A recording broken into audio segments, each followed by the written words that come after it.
We all know that worldwide ang revenues ng sabi ng IATA in 2024, $996 billion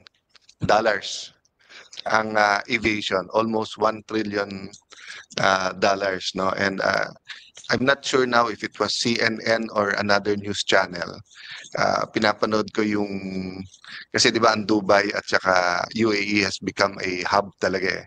So they were talking to airline CEOs about yung mga prospects and then yung nangyari nung pandemic, at sabi nga nila kahit na medyo heavy yung hit nung pandemic sa airport, sa airlines, sa aviation, it really was an opportunity to strengthen eh, 'di ba? And then of course, just like cars na electric, marami na ring mga pumapasok na